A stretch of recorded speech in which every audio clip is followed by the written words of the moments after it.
The Old Testament. Answer not a fool according to his folly, lest thou also be like unto him.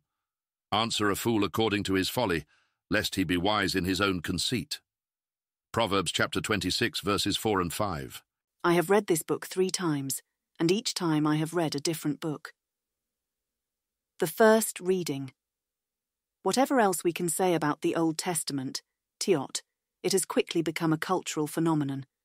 I was hesitant to read this book when it was just out, hoping that the hype around it would subside and we would be able to talk about it in a calm, rational manner. Evidently, I was wrong. The book immediately became a best-selling sensation, surpassing Paulo Coelho's Alchemist, Antoine de Saint-Exupéry's The Little Prince, and J.K. Rowling's Harry Potter and the Philosopher's Stone, with some claiming that it, in fact, surpassed the whole Harry Potter series altogether.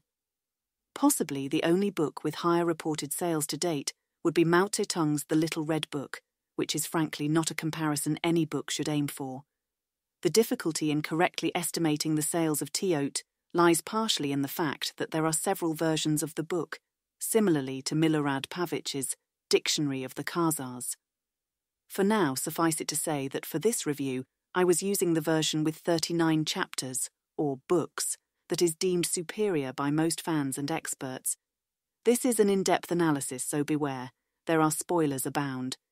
This staggering success is, of course, notable in itself, and should be the subject of rigorous research when the issue does become less iron-strikingly hot. In the same vein, I would also mention the massive, fervent and unyielding fan community that seems to protect, in their own eyes of course, this book from any critical slight and thus from any literary analysis. If you consider yourself to be a part of this community, I would ask you to stop reading this essay now. You will not find my arguments appealing, and I will not find your retorts convincing. Let us continue living unaware of each other's existence. From my side, I can promise I will distance myself from any spiritual or religious aspects of Toti, limiting this and every future analysis to its literary merits and literary merits alone. I also purposefully avoided the fan theories and fan interpretations of the book, which are many. Some of them may be amazingly astute, just by the law of large numbers if nothing else, but I prefer to test the waters by myself first, even if it means risking my own toes. One thing that I really appreciated about the fan community of Toti, though, is that they do create absolutely the best fan art I ever saw. The Old Testament is a high-concept postmodernist fantasy saga. While its genre and popularity might suggest comparisons with Lord of the Rings, Harry Potter, or Game of Thrones series, an even millimetre-deep structural analysis would find more similarities between Tot and Infinite Jest, Ulysses and Pale Fire. Its contents are recounted to us by an unreliable narrator, or perhaps several unreliable narrators. Its time frame is non-linear, and perhaps even non-monotonic. In addition, it is so jam-packed with literary allusions and quotes from other literature that at times I was struggling to read it, for the same reason the narrator of Swan's Way struggled through a Madeleine cake dipped in tea. There are cases in which these references are warranted and add to the overarching idea of the work, but overall I find that an allusion for the sake of allusion, an allusion that is put there just to show the author's erudition, is masturbatory at best. To distinguish between these, we would need to understand said overarching idea, and for that, we need to address the elephant in the room, which is the book's author. The Old Testament is written under a pseudonym that by itself is not a new discovery in the literary sciences. Jane Eyre was first published under the name of Currer Bell, and Middlemarch author Mary Ann Evans still appears on book covers as George Eliot. However, taking the pseudonym God is certainly new and bold. God's Amazon account shows only one entry in its many reprints and translations, and not even a single image. This is a well-kept secret indeed. God also has an X account, but whether it's genuine is anyone's guess. God is also a prominent character in the novel itself, but he is always confusingly portrayed from the third-person perspective. To make sense of this Byzantine complexity, we need to answer a simple question. Who is God? In the text, God is fittingly an omniscient and omnipotent being that has created the world and everything in it, and is endlessly fascinated and captivated by a single tribe of people, and sometimes separate individuals in this tribe. As the book progresses, God strikes several covenants with these people, helps them to develop and build a sprawling empire, and then, dissatisfied and betrayed by them, destroys their cities and helps other tribes capture and scatter them. Additional materials include poems, songs, and auxiliary stories that help to widen and further explain the relationship between God and these people, making the whole book structure more similar to Silmarillion than to Lord of the Rings. It is clear to me at this point that the whole God-people relationship is a simile to a relationship between an author and their book. The author, or rather, the author, creates the world of a book and everything in it.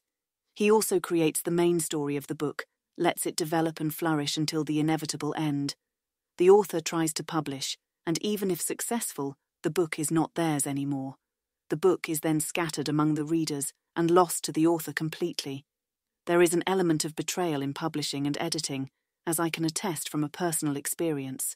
Therefore, God is aptly chosen as a pseudonym for any author, and their true identity is less relevant. We can go a step further if we recall Roland Barthes' The Death of the Author, in which the act of releasing the book severs the bonds between the author and their creation, not just finally, but fatally.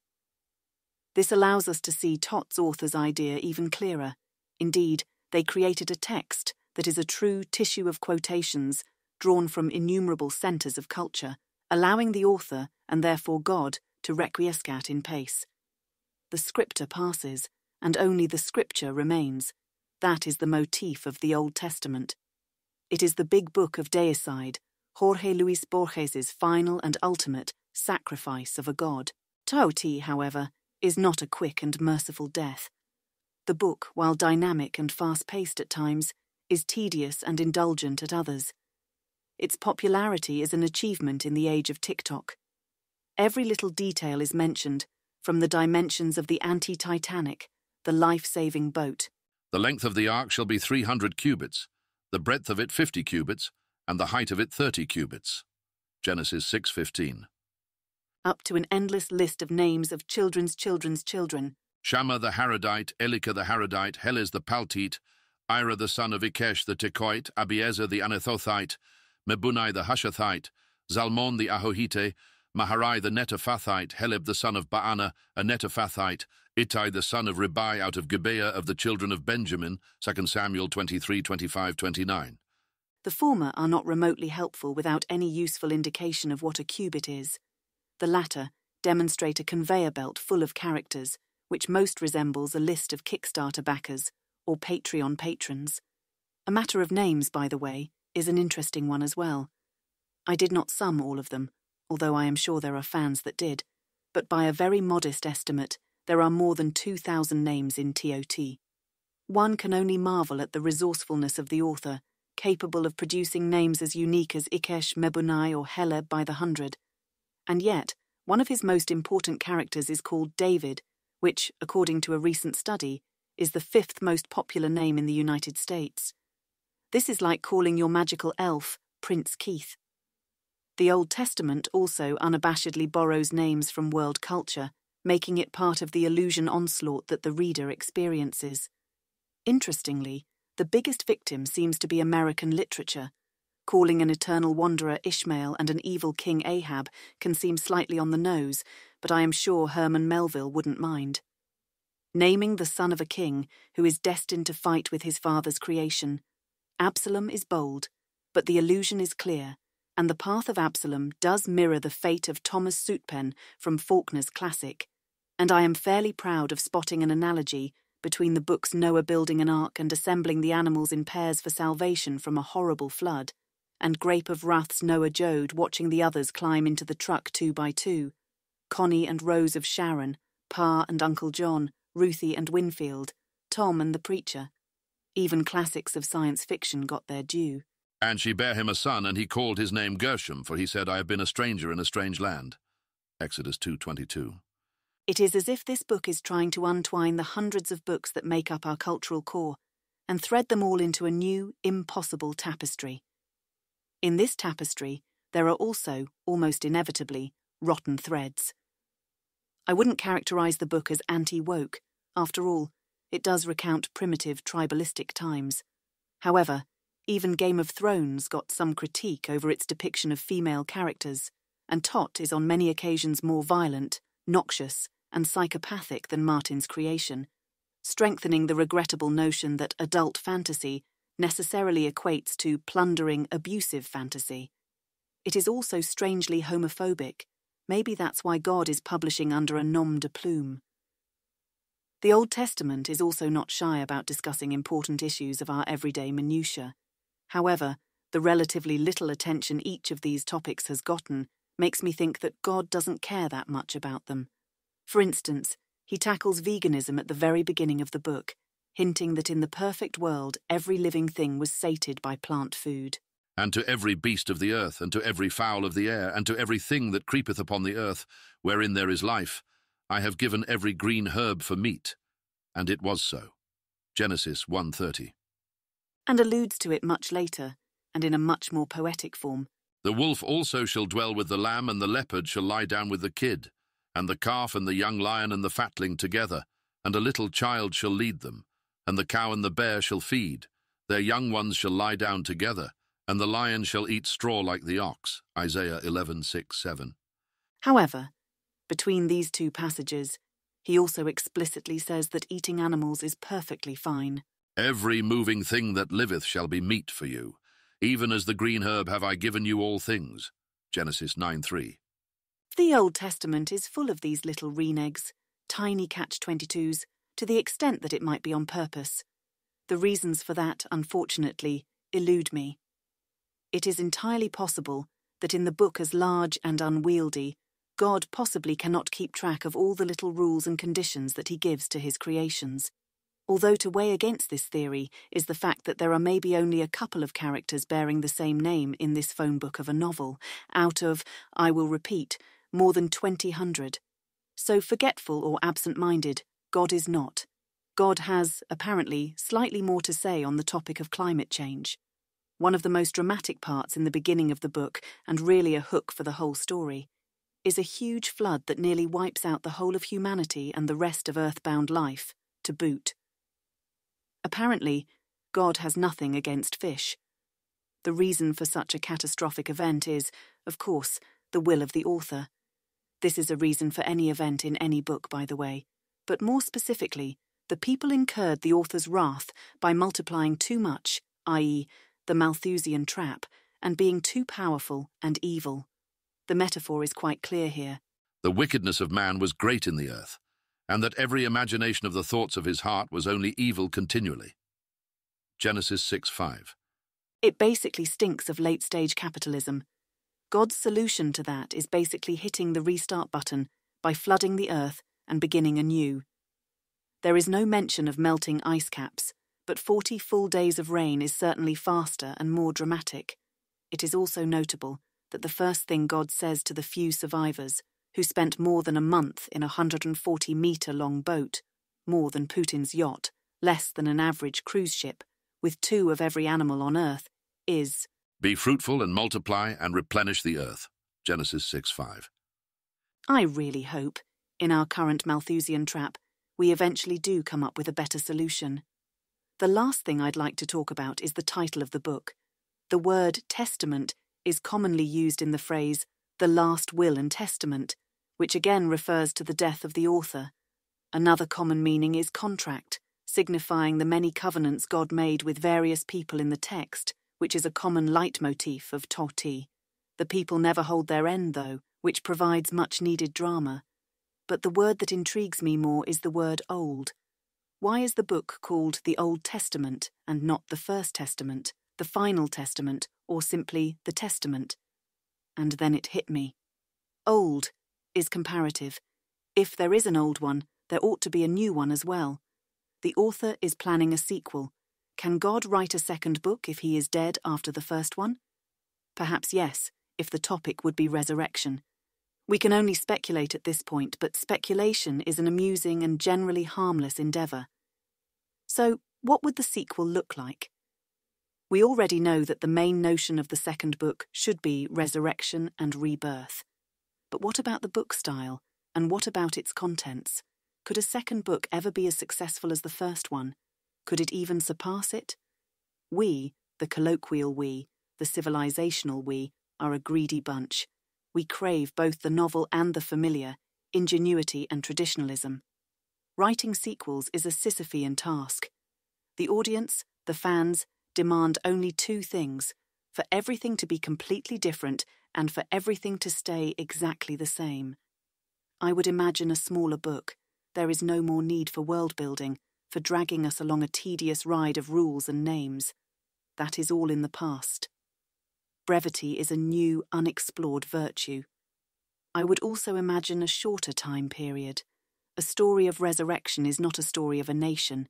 It is a story of a single man, born, dead, and born again. There should, however, remain all the good parts of the book: drama, violence, wisdom. A good sequel would build upon these cornerstones, but also revisit them in a new manner. It would also feature more auxiliary material, something in the vein of Proverbs or Songs of Solomon. These were among the best parts of Teot. I would expect God to try new forms, though, maybe an epistolary chapter.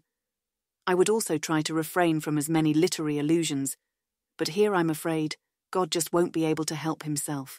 A good groundwork for the sequel was already laid in the book of Jeremiah. Behold, the days come, saith the Lord, that I will make a new covenant with the house of Israel and with the house of Judah. Jeremiah 31:31. This line begs for a sequel, doesn't it? So maybe a new covenant, a New Testament, would be conceived with a new prophet as a representative of humanity. We are close to the finale, so allow me to summarize. What did I like about this book? The scope is ambitious, to say the least, which expresses itself even in the author's pseudonym. The style is a mark of a truly brilliant hand, and the attention to detail is admirable. The overarching narrative is epic. The individual stories are hit and miss, but that's somewhat expected from what is basically an anthology. My favourite smaller narratives were certainly Noah's, Jacob's, Esther's, Daniel's, Job's. One of the first longer stories, that of Moses, has an incredible start, but peters down into a never-ending list of rules and regulations and loses all of its momentum in the second half. God could have definitely made the desert a more action-packed place. I also really liked numbering every paragraph.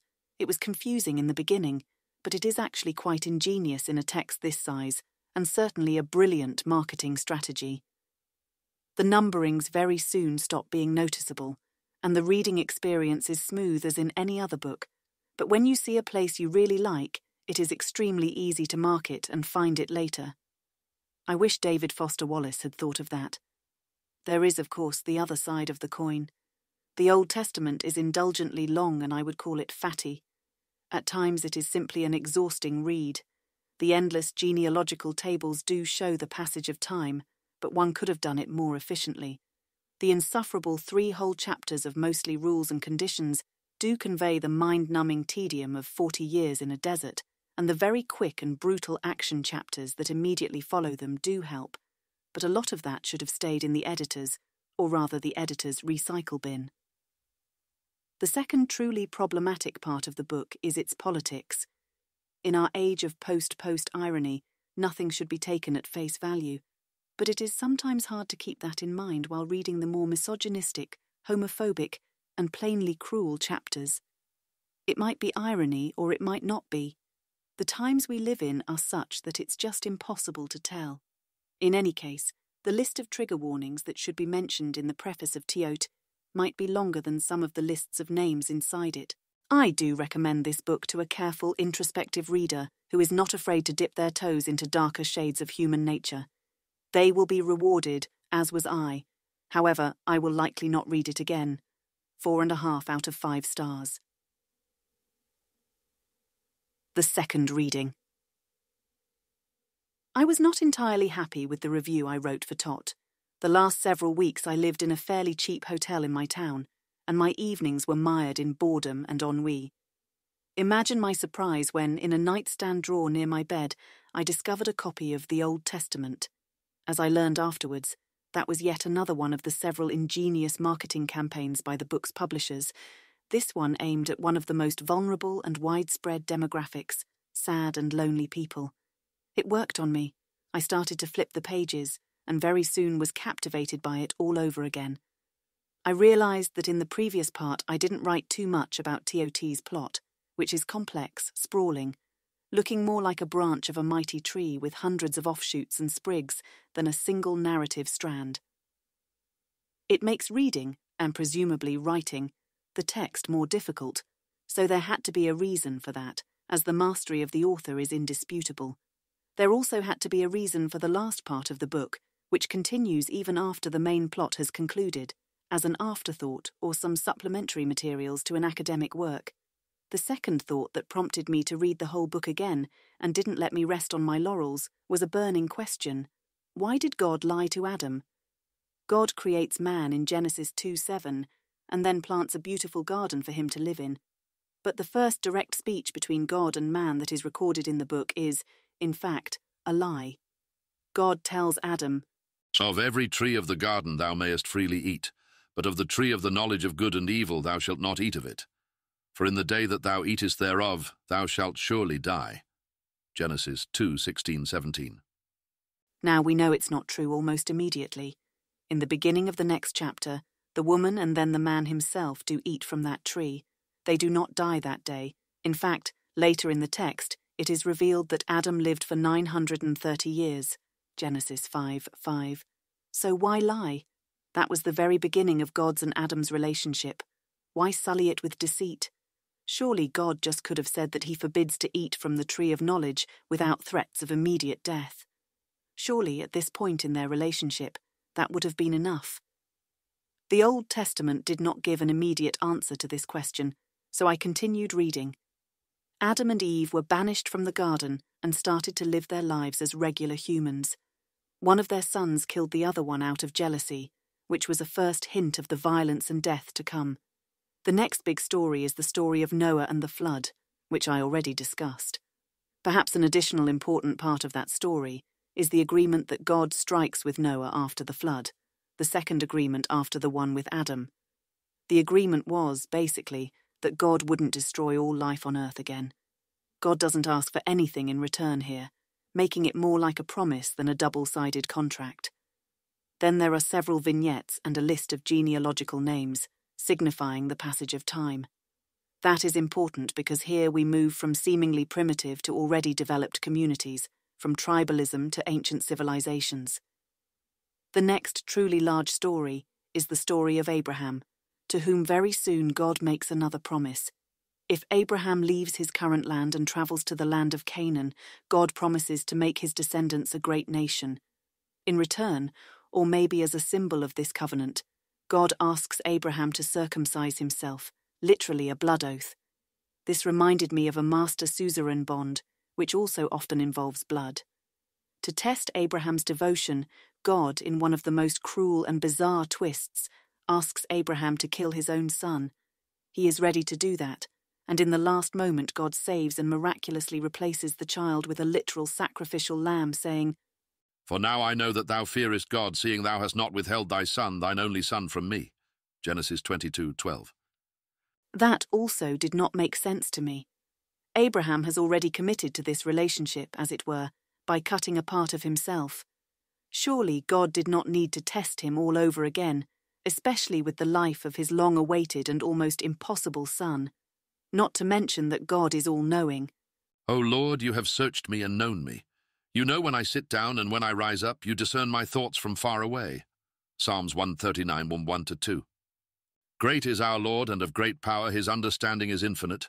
Psalms 147. If God truly was testing if Abraham had confidence in him, does that mean that God does not have confidence in himself?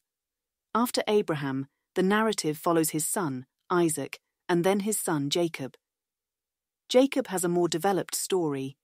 He tricks old and blind Isaac into giving him the birthright instead of his twin, Esau.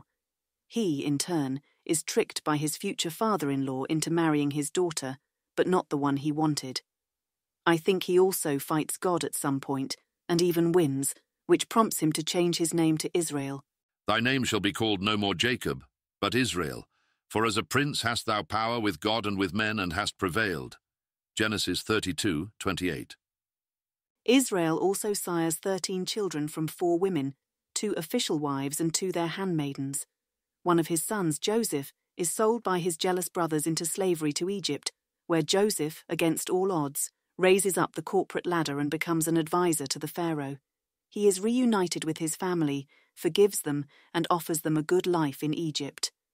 This is a great story, with emotions, action, and suspense. The next book, Exodus, takes place several hundred years later. As opposed to the first one, this chapter is a single story, the story of Moses. The narrator gives us a heads up. During the elapsed time, the new Pharaoh forgot all the good Joseph did for his ancestor and enslaved the Israelites. Fearful that they would revolt, he orders to kill their newborn boys. At this apex of crisis, Moses is born. Moses is the first character to have more than an entire chapter dedicated to him. In fact, he's probably the most mentioned character in the whole novel, possibly sharing this honor with David. He is also probably the most powerful human in TOT. The plagues of Egypt mostly resemble a standard D&D spell plethora. There is summoning of various creatures, darkness, fire, hail, and diseases, culminating in direct child murder. High level, certainly, but not overpowered. Parting the sea, however, is already a Yoda-level miracle. With this newly found magic, Moses helps his people escape from Egyptian slavery. In a strange turn of events, God is also actively prohibiting them from leaving. He hardened the Pharaoh's heart not once, not twice, but 17 times, after Moses bested his court magicians in a duel, after each of the plagues, and so on. Even after Pharaoh finally lets the Israelites go, God hardens his heart again, and the Egyptian army starts to pursue them, which ultimately leads to the sea-parting scene, probably the most dramatic in the whole book. They flee to the desert, where Moses, under God's guidance, gives the people the 10 Commandments, signifying yet another covenant between God and his chosen people. Unfortunately, the exciting part of the chapter ends, and the tedious one begins, sprawling into 3 more long chapters. The next one, Leviticus, is a weird combination of rules, instructions, and general healthcare advice. There is a bit of action in the next, Numbers, and in the next, Deuteronomy, but overall, they are dry and boring as the desert our main characters walk through. In the end of Deuteronomy, Moses passes just before stepping into the goal of their journey, the Promised Land. God's next chosen and Moses' natural successor as a leader is Joshua. If Moses was a wizard or a sorcerer, Joshua is a fighter. As if compensating for the desert's tedium, his cognominal book is probably one of the most violent pieces of modern literature, or even literature in general, comparable only with the Game of Thrones, Titus Andronicus, or the Iliad. Violence in the chapter of Joshua is probably less gratuitous than those above, but possibly occurs on a larger scale. Throughout the whole piece, Joshua's warriors capture kingdom after kingdom, and each time something like this happens. When the people heard the sound of the trumpet, and the people shouted with a great shout, that the wall fell down flat, so that the people went up into the city, every man straight before him, and they took the city. And they utterly destroyed all that was in the city, both man and woman, young and old, and ox and sheep and ass, with the edge of the sword. Joshua 6:20-21.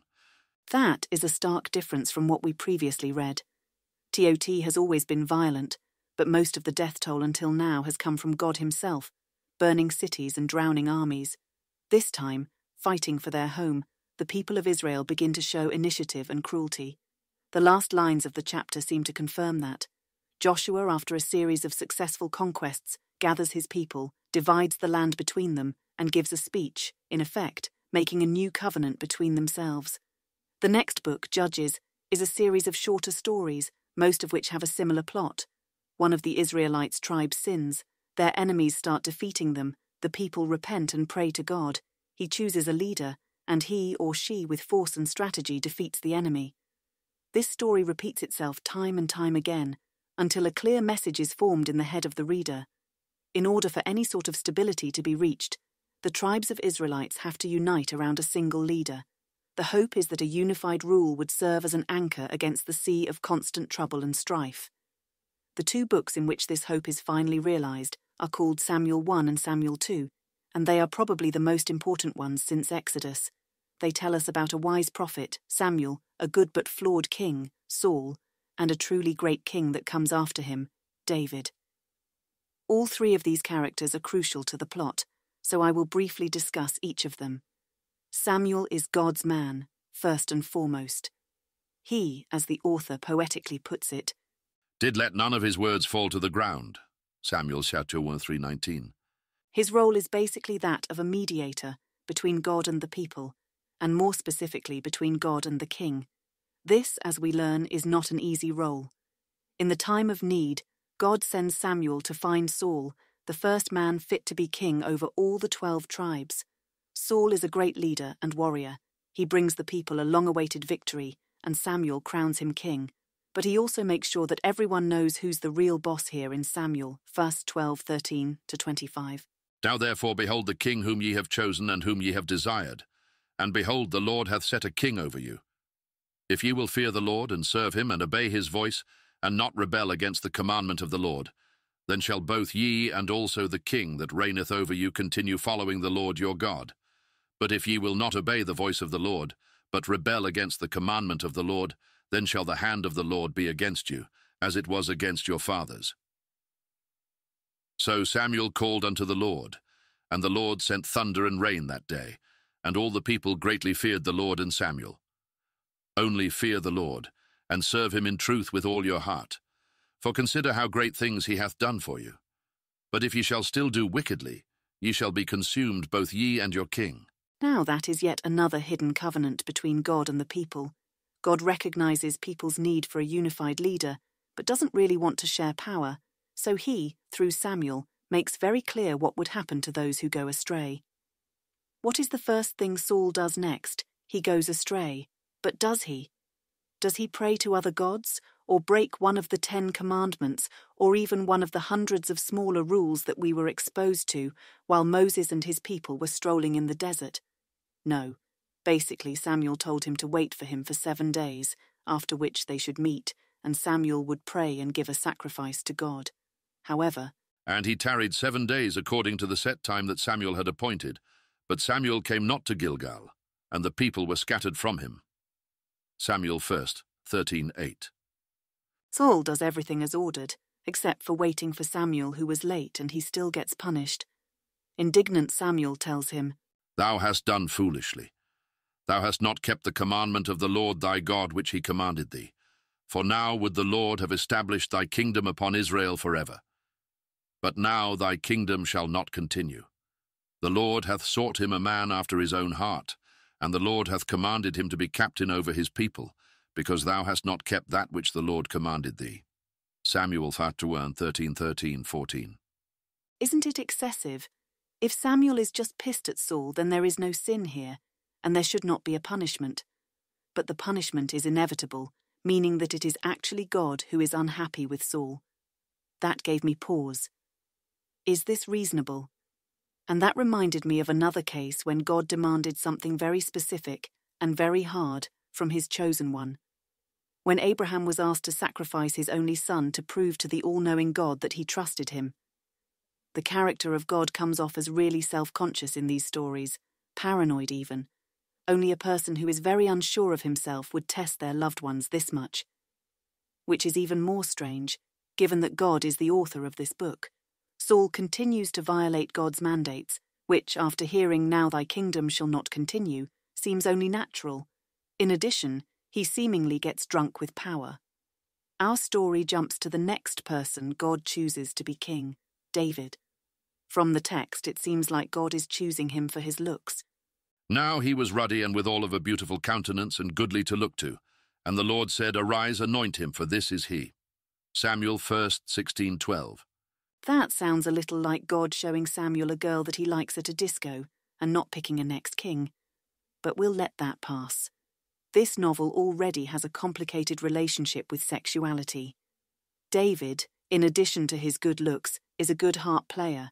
Saul also likes him and his music and makes him his armor-bearer. It turns out David is an amazing warrior as well, and he's being quickly promoted to general. Eventually, Saul becomes jealous of David and tries to kill him, but David escapes every time.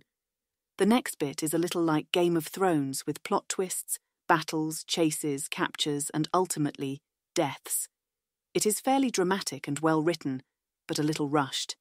In the end, King Saul is killed by the enemy along with his 3 sons, which allows David to accept the king's crown.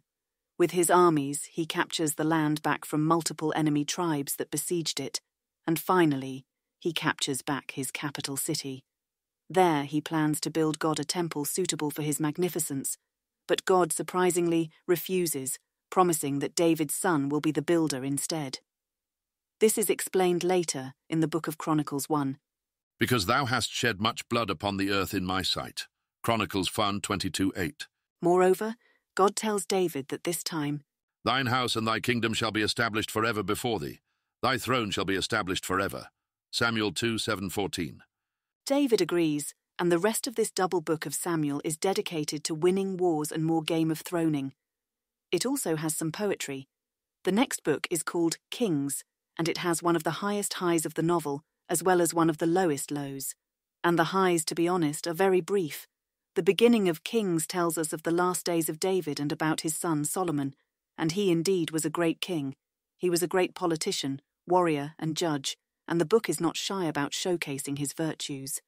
He also finally builds the temple, according to God's precise instructions, signifying the peak of the relationship between God and the people. God is pleased, but in his praise there is another covenant and another threat. I have hallowed this house which thou hast built, to put my name there forever, and mine eyes and mine heart shall be there perpetually. And if thou wilt walk before me, as David thy father walked, in integrity of heart, and in uprightness, to do according to all that I have commanded thee, and wilt keep my statutes and my judgments, then I will establish the throne of thy kingdom upon Israel forever, as I promised to David thy father, saying, There shall not fail thee a man upon the throne of Israel. But if ye shall at all turn from following me, ye or your children, and will not keep my commandments and my statutes which I have set before you, but go and serve other gods and worship them, then will I cut off Israel out of the land which I have given them, and this house which I have hallowed for my name will I cast out of my sight, and Israel shall be a proverb and a byword among all people. Kings 1:9-3-7. Solomon, in all his wisdom, immediately breaks this covenant.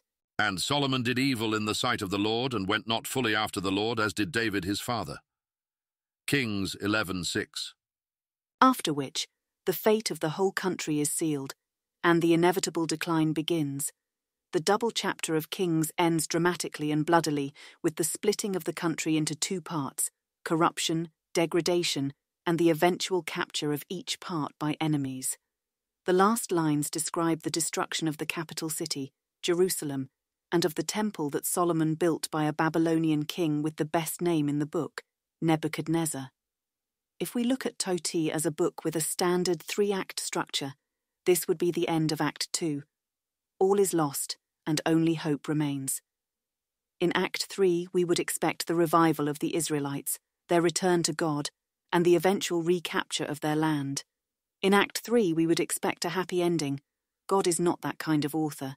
Instead, the remaining part of the novel is a collection of stories that took place before, during, and after the decline of the relationships between God and his people and the fall of Jerusalem. Some of them retell this story from a slightly different angle, Chronicles 1-2. Some describe the much later fall of Babylon and the political attempts to rebuild the temple, Ezra. Some even recontextualize and reflect upon the destiny of Jerusalem and the future of the people, Isaiah, Jeremiah, Ezekiel. These, although beautifully written, with some of the most harrowing imagery in the whole book, seem like an afterthought, a way to understand the tragedy that occurred by looking at it from different points of view. And yes, to grieve it, no wonder one of the books in this list is called Lamentations. But the plot of the Old Testament is over with the destruction of Jerusalem. The rest is commentary. I am sure that in the hands of a harsher book editor it would be skipped, although it does contain some of the best writing in the whole novel. There are many questions swarming in my head while I finish the second reading of Tot, the main one being, why did they all fail? All the covenants, I mean. How could this be when the stakes were so high each time? Time and time again, after the conditions of each new covenant are revealed, it is almost immediately broken within a few pages. From the pattern of the Book of Judges, to Saul, then to Solomon and his descendants, there was nobody too good for God.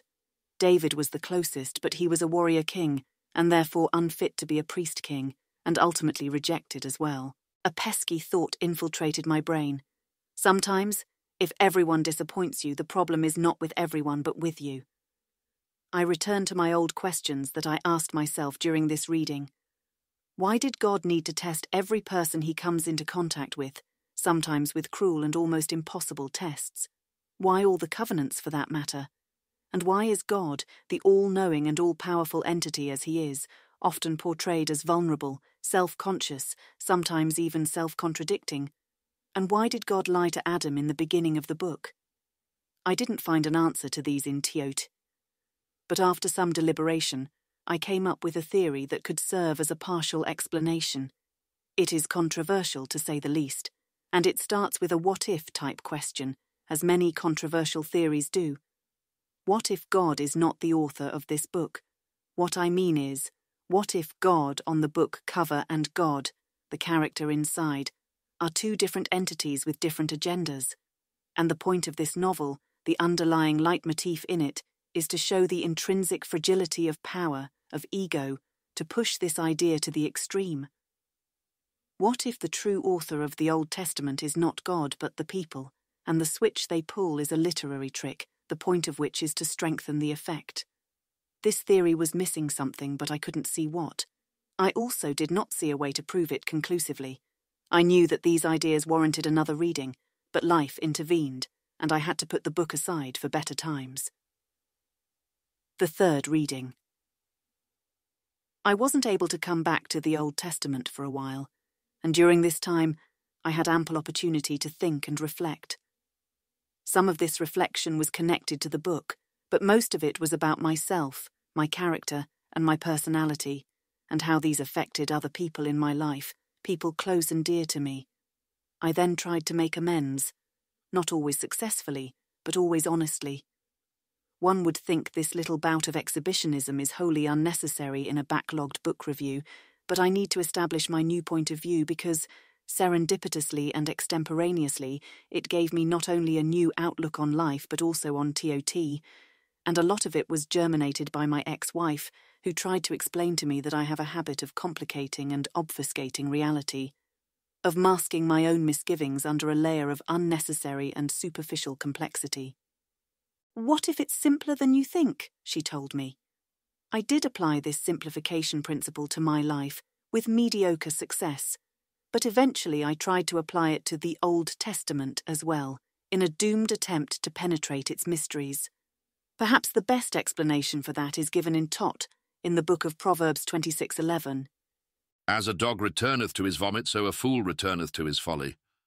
What is the core, the simplest foundation of this book? Plainly speaking, what is this book about? The historic development of a tribe to a nation and to a country? No. The disappointment of a divine being in mortal creatures? No. A world of miracles, wizards, and dragons? No. The core of the Old Testament is the relationship between God and his chosen people. What is the simplest, most trivial form of a relationship? That between a king and his country? No. That between the creator and the created? No. That between the powerful and the powerless? No. The commonest form of relationship is that between two lovers. What if the whole 39 chapters of Toti, the whole multi-millennia story of epic proportions, the whole magical and terrible ordeal, is a metaphor for a single relationship between two lovers? What will we see if we look at this book through this lens? Let's try. The first approach to demonstrating something like that is to show that God is also human. To be honest, at first, the book gives little evidence of such an extraordinary claim, but when you read it with this idea in mind, some things tend to be more visible. For example, God is often described as jealous. For thou shalt worship no other God, for the Lord whose name is a jealous God. Exodus 34:14. Jealousy is a very human characteristic, common to personal relationships, but less common to divine ones. These things may seem tiny, but given the right context, they can crack the thick metaphoric layer that the author has painted over the truth. You begin to see petty human behavior, even in clearly divine deeds. And the thing which he did displeased the Lord, wherefore he slew him also. Genesis 38:10. By the way, the displeasing thing is masturbation. And the children of Israel did evil again in the sight of the Lord. And the Lord strengthened Eglon the king of Moab against Israel, because they had done evil in the sight of the Lord. Judges 3:12. In these moments and many others, God doesn't seem powerful and mighty. He seems thin-skinned and vulnerable. The only thing he truly needs is external confirmation of his power, of his agency. He forgives if you ask him nicely. But when the children of Israel cried unto the Lord raised them up a deliverer. Judges 3:15. This approach immediately explains why God lied to Adam in the very beginning of Tot, who didn't exaggerate, who didn't make themselves more exciting and dangerous on the first encounter with someone they liked. Based on this circumstantial evidence, I will try to finally decipher this mega-metaphor that traverses the whole novel and is divisible into dozens of smaller metaphors, like a tree into branches. As per our axiom, the book tells us the story of a relationship between two lovers. The following is my personal interpretation, and it is formed partially by my own sexual orientation and partially by the novel's explicit homophobia, but I believe the lovers here are of opposite sexes. Moreover, based on the nature of their relationship and their power dynamics, it is clear to me that God represents a man, and the people, from Adam and until the very end of the novel, represent a woman. We will capitalize them to the man and the woman from now on. Please take into account that no metaphor is a perfect mathematical analogy, nor should it be. That is especially true for such a complex metaphor. Certainly the man did not literally create the woman, but we could interpret it as he met the woman that he dreamt of, the one that he would have made. The beginning of the novel is a history of their early acquaintance. I will not decipher each little story separately. Rather, that would make a nice exercise for an inquisitive reader. Suffice it to say that the first covenant, Noah's covenant, seems to represent friendship. It is unconditional and generous. It also has a lot to do with food, and sharing food is a common friend's activity. Abraham's covenant already implies some serious sacrifices and eternal devotion, appropriate only for the closest friends, and the third covenant, Moses' covenant, seems to represent romantic relations. It also occurs after God saves the people of Israel from slavery in Egypt, which may represent a previous bad relationship. 40 years of travel in the desert surely make an apt metaphor for romantic longing. The third covenant also introduces the reader to an exhausting and exhaustive set of rules, which is what we also typically learn about our loved ones when we start dating. Following that logic, entering the promised land must be deciding to move in together. It immediately creates tension between our lovers, many smaller fights that begin and end within short periods of time, symbolized by the short stories in the Book of Judges. The next part of the book symbolizes the next step in this relationship, and that can only mean one thing: marriage. It is also directly preceded by a short book of Ruth that is dedicated to marriage, and is a contrastingly mild, even calm story, which can even be considered romantic, in a weird, bureaucratic way. In the first book of Samuel, Samuel himself, Saul and David all represent the different stages in this relationship: true, deep love, pre-marriage jitters and frustrations, and finally, marital bliss. God makes a speech here that is considered yet another covenant, this time unconditional. He asks David if he'd make them a home. Shalt thou build me an house for me to dwell in? Samuel 2:7-5. Then he pledges his protection. Neither shall the children of wickedness afflict them any more as beforetime. Samuel 2:7-10. And finally he promises that they would stay together and happy forever. And thine house and thy kingdom shall be established forever before thee. Samuel 2:7-16. David, on the other hand, praises God and says there is nobody quite like him.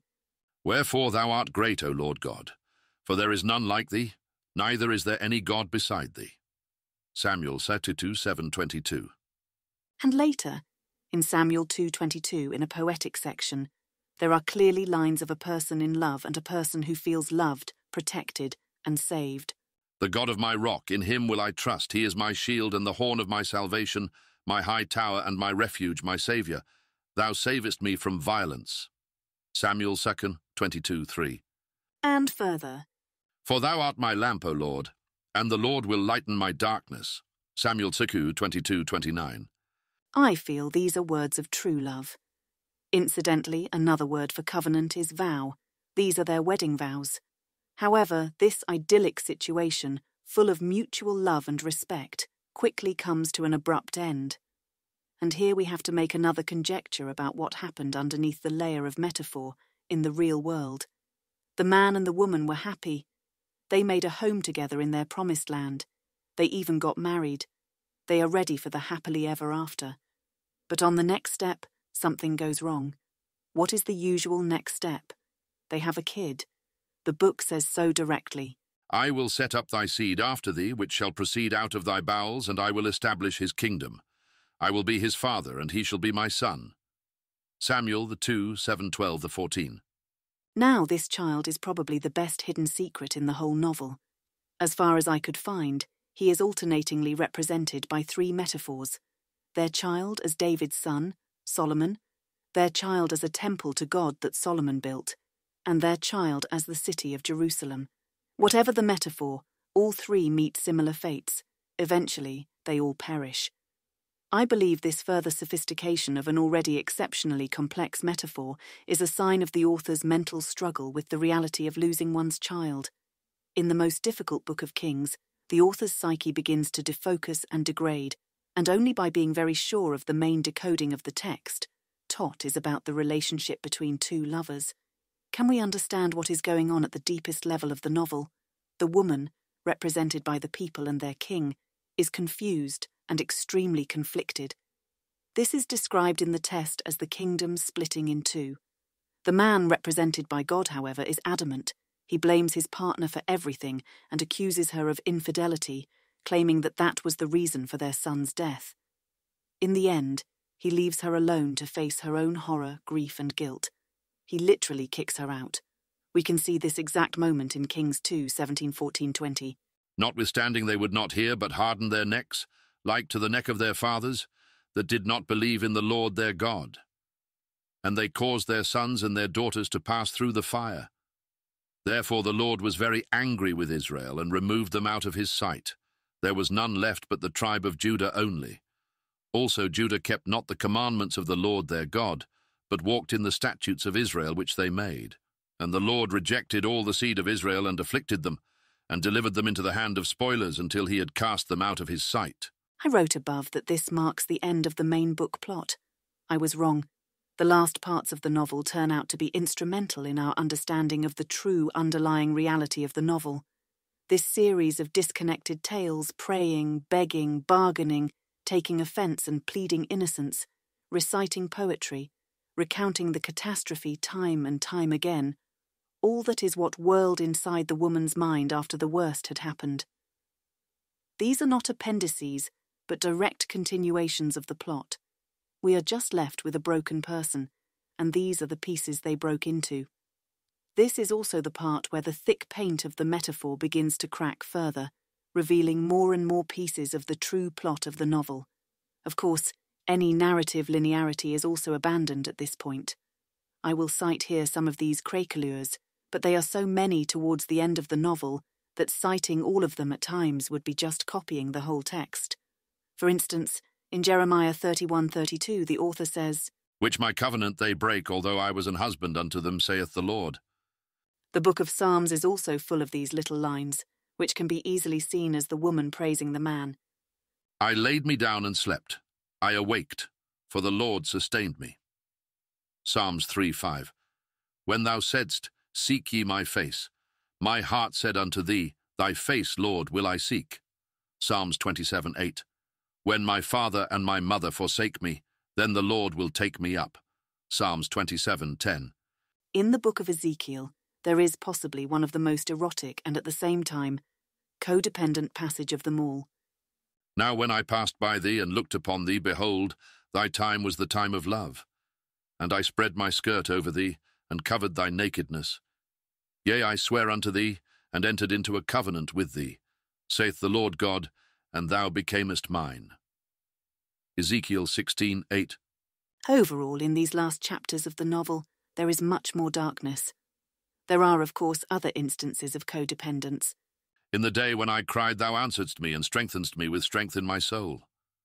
Psalms 138:3. Lord, I cry unto thee, make haste unto me. Give ear unto my voice when I cry unto thee. Psalms 141. There are also instances of grief, of bleak depression. O daughter of my people, gird thee with sackcloth and wallow thyself in ashes. Make thee mourning as for an only son, most bitter lamentation, for the spoiler shall suddenly come upon us. Jeremiah 6:26. For the hurt of the daughter of my people am I hurt. I am black. Astonishment hath taken hold on me. Jeremiah 8:21. Cursed be the day wherein I was born. Let not the day wherein my mother bare me be blessed. Cursed be the man who brought tidings to my father, saying, A man-child is born unto thee, making him very glad. Jeremiah 20:14-15. There are some attempts to fight the gaslight, to shift blame back to the source. O Lord, thou hast deceived me, and I was deceived. Thou art stronger than I, and hast prevailed. I am in derision daily, every one mocketh me. For since I spake, I cried out. I cried violence and spoil, because the word of the Lord was made a reproach unto me, and a derision daily. Jeremiah 20:7-8. Even further, there is clear domestic abuse. He hath led me and brought me into darkness, but not into light. Surely against me is he turned. He turneth his hand against me all the day. My flesh and my skin hath he made old. He hath broken my bones. Lamentations 2:4. And later, even more harrowingly, He hath filled me with bitterness. He hath made me drunken with wormwood. He hath also broken my teeth with gravel stones. He hath covered me with ashes. And thou hast removed my soul far off from peace. I forgat prosperity. Lamentations 9:15-17. there is a passage that feels directly taken from an extremely heated argument, with accusations, threats, and attempts at reconciliation all at the same time, in Ezekiel 16:20, 62. Moreover, thou hast taken thy sons and thy daughters, whom thou hast borne unto me, and these hast thou sacrificed unto them to be devoured. Thou hast also committed fornication with the Egyptians thy neighbours, great of flesh, and hast increased thy whoredoms to provoke me to anger. Thou hast played the whore also with the Assyrians, because thou wast unsatiable. Yea, thou hast played the harlot with them, and yet couldest not be satisfied. Wherefore, O harlot, hear the word of the Lord, and I will judge thee as women that break wedlock and shed blood are judged. And I will give thee blood in fury and jealousy.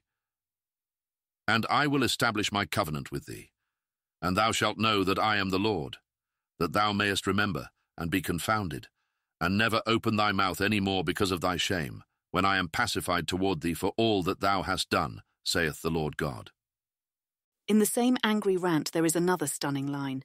It is written to inflict pain, but we read it as a revelation, as a confirmation of our theories. Thou art thy mother's daughter, that loatheth her husband and her children. Ezekiel 16:45. This might seem excessive, but I try to give the reader a fuller picture of the abuse and vitriol found in these last chapters, interspersed with tender poetry and confessions of love.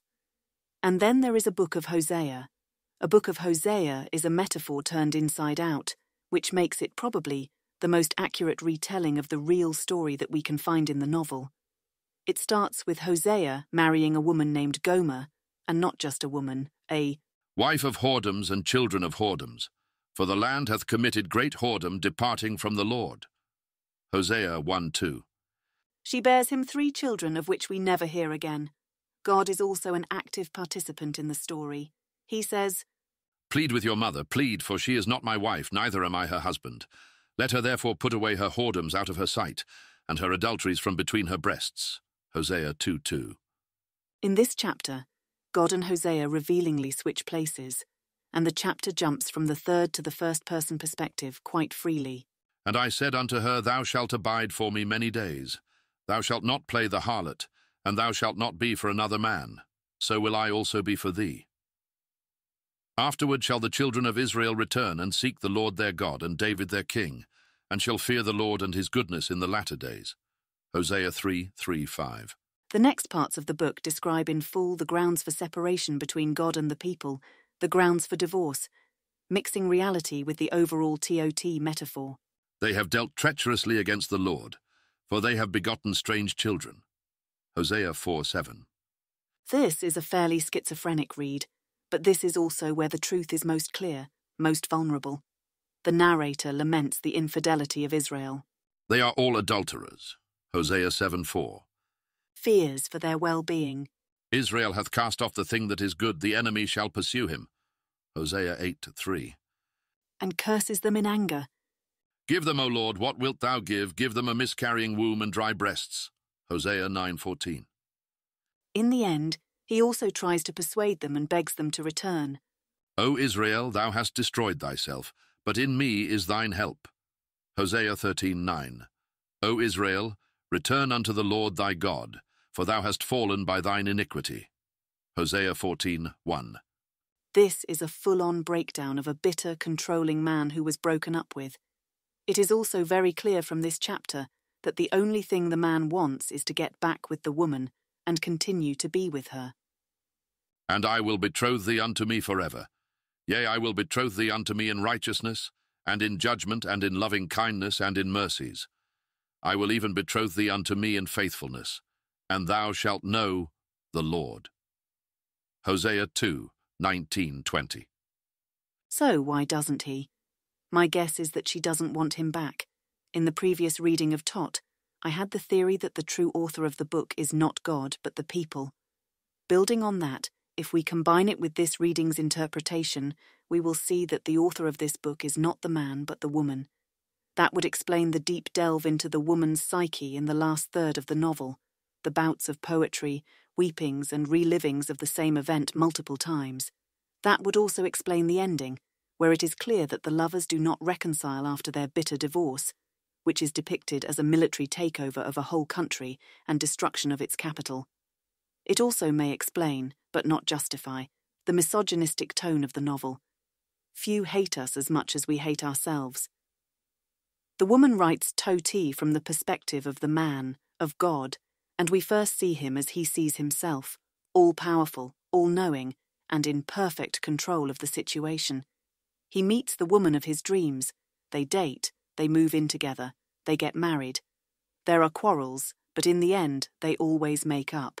But throughout the novel, we see that the veneer of control is waning.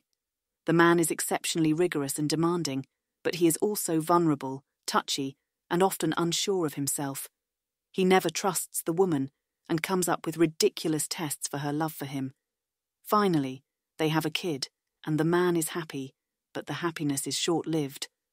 A tragedy strikes, and the man blames the woman, specifically her infidelity. He divorces her but still desires her. He wants her back.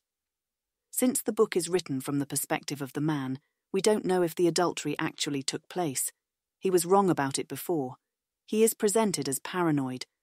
It's also entirely possible, however, that after living through the terrible tragedy and not finding solace and understanding with her husband, the woman does seek the company of others.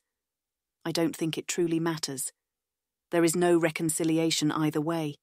There is no teary reunion, no mutual forgiveness, no begrudging respect. There is only scorched earth left in this relationship, only bitterness and regret. The last word of this 500,000-word novel is curse. Another word for testament is bond, as in a marriage bond. The Old Testament can therefore be reread as my first marriage. The sequel, if there ever is one, should not be about returning to the old horrors. It should be about a new marriage, a new husband, and an amazing woman who sees her personal history as a high-concept postmodernist fantasy saga. And this novel does not require a happy ending. In one of the most poetic and philosophical chapters, Ecclesiastes, the author writes, To everything there is a season, and a time to every purpose under the heaven, a time to be born and a time to die, a time to plant and a time to pluck up that which is planted, a time to kill and a time to heal, a time to break down and a time to build up, a time to weep and a time to laugh, a time to mourn and a time to dance, a time to cast away stones and a time to gather stones together, a time to embrace and a time to refrain from embracing. Ecclesiastes 3:5. These are words of catharsis, of understanding. These are words of letting go. These words should be the true ending of this labyrinthine and inside-out nonsensical book. But then again, the author does not make things easy for us, perhaps because they were not easy for her as well. The Old Testament is a love story that is abusive, codependent, and at times even violent. It is also a love story that is passionate, tender, and beautiful. Both of these things can coexist within one story, within one nation, and within one person. In some sense, these are all the same thing. Is this interpretation correct? I don't know. Does it have a right to exist? Nabokov called a writer's world a magic democracy, and I believe the reader has a right to vote. I have read this book 3 times, and each time a different man has read it.